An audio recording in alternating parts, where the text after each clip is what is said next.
Hi, my name is Marcin Szczepanski. I'm a lieutenant at Gig Harbor Fire Medic 1, and you're watching a day in the life of a lieutenant. Battalion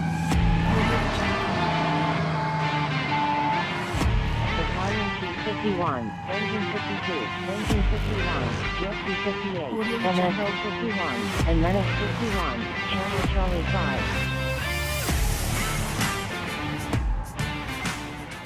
So I'm a lieutenant at Station 52. I believe this is one of the best places to work in the district. The reason why I enjoy working here so much is we have a wide variety of places to respond to. We start at the Tacoma Narrows Bridge.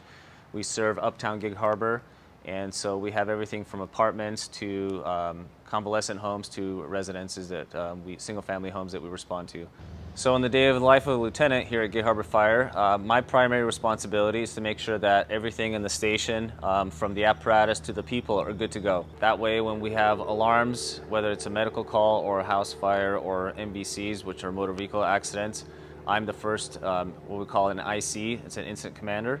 So if we're first due, the company officer is the first one to paint a picture for all the incoming crews, making sure we have adequate resources coming, and starting the ball rolling as far as actions. We start a shift at 8 a.m. and work 24-hour shift going on till 8 the following morning. Typically, we'll start out, come into the station, unpacking our things, and first thing we'll do, we'll sit down at a cup of coffee with the off-going crew, and we'll talk about how the past shift went, any of the ongoing problems or any issues we may have with some of the equipment, the apparatus, or the stations, and kind of get a feel of what we're coming in to do for that day. We'll pass on our pager, our cell phones, things that we use to get notified to go on calls, and then we'll come out here to what we call the app bay where our rigs are parked, and we'll start moving our gear, swapping it over. So typically the off-going crew will move their gear out of the way. We'll get situated. Everybody's got their own quirks and their own things that they like to have set up, kind of like packing your own parachute. So we get everything ready, just so that way when the tones go off and we get calls, we can be ready to go. So for me, it starts out in the cab. I'll start putting my gear on. We got a passport on, an accountability system, and then I'll just start going through all the equipment that's immediately useful for me, everything from the air pack to the way our headsets are set up, and even getting signed into the computer and all that kind of stuff. So we'll make sure all the equipment is ready to go, anything from the chainsaws to the hoses to even the medical equipment that we use mostly. And then, so that's called the morning rig checks. That takes about anywhere from half hour to 45 minutes. Right after that, once everything's good to go, I'll step into the office and we have a daily morning briefing. The guys are working on engine 26 and getting it squared away. That should be done today. So at this point in time, engine 22 is still our first out career backup, but that should be changing here today or tomorrow for sure. And then from there, we'll move into the kitchen. We'll typically have some kind of breakfast. We get a chance to sit down for the first time as our crew to go over the day and go over what's for training that day, any kind of information that was shared with us on the morning phone call, and if anybody has anything that they're trying to work on and get done during the day.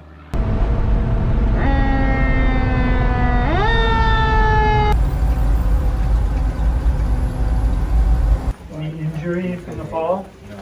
The window would be less security. Less than 3.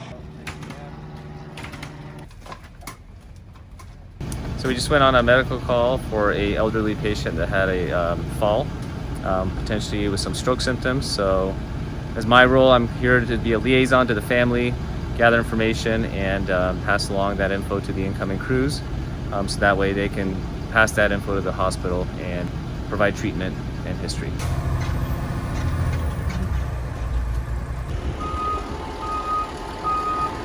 So another one of the glorious parts of being a station lieutenant is you're responsible for filling out station reports and incident reports. It keeps track of our response times, turnout times, and all those kind of things we can use to gather data and figure out what's the best response strategy.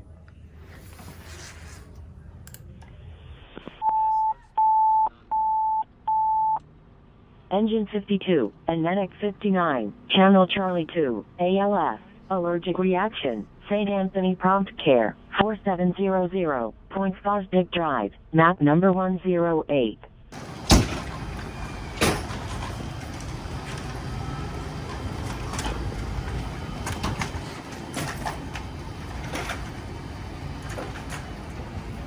and all show over the weekend, starting on Saturday in person. So as we talked about earlier, we spend a good portion of our day as training, getting better at what we're supposed to be doing and our job. Today the task was responding to a apartment fire.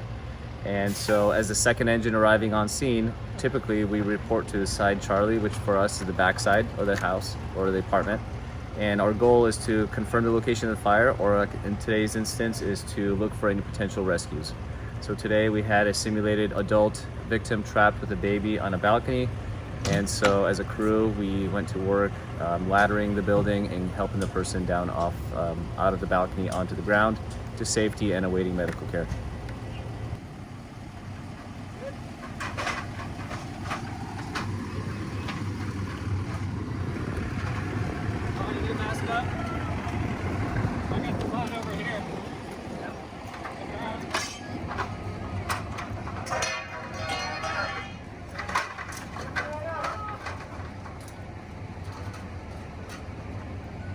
Baby's breathing. I'm just gonna sit right here.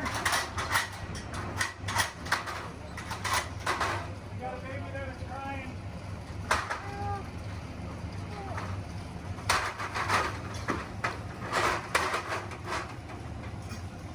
Sorry, you able to climb down the ladder?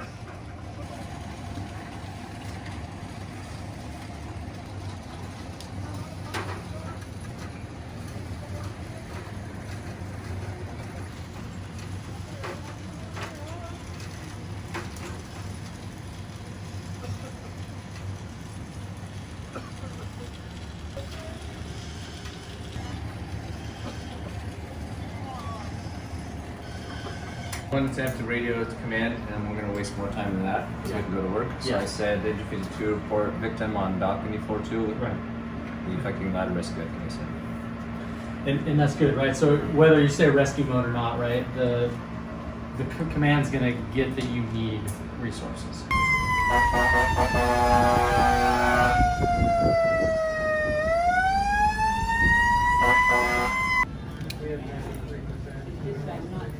So we just got done running a medical call here at Safeway. We had a report of a young girl having a hard time breathing. Fortunately, it came out well.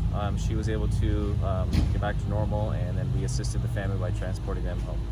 So one of the expectations is we're always ready to respond at a moment's notice. We can't always predict when and how those things will happen. So I have a strong belief in physical fitness. We as a crew usually work out together here at this station in the afternoon. That way, again, we're just working together to become closer, but also get ourselves in better shape to not only perform our jobs better, but to absorb some of those sleepless nights that occur occasionally. So for me and our crew, I believe that physical fitness is one of the top things we can do to stay prepared and better serve our citizens here in Gig Harbor. So since we spend a third of our life here at the fire station, we do end up cooking together. So in the fire service, meals have become a kind of a secret thing. So for typically, we'll do breakfast and lunch on our own, but when it comes to time for dinner, we'll go out, we'll shop together as a crew in the district. So you might see us out in the store sometime collecting or buying food for our dinners, and then we'll get together. One person will typically cook, and that way we can get together as a crew, go over how the day's been going. Usually by that dinner time, the day's been winding down. So we get together, we eat together, and then try to go over, see how the day went, and prepare for the night.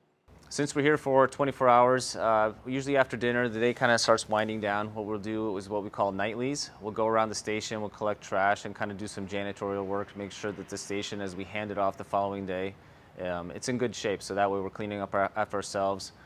We do the laundry, pick up the trash, clean up the dishes, that kind of stuff. So that usually happens right after dinner. And from there, we kind of what we call personal time. We'll usually get together, try to relax, sit together, maybe watch a movie or a show or something, and then get ready for the night that either we sleep or we're going to be up all night. Usually it's one or the other. It's never in between. Hanging out with us, me and the wife, Lieutenant.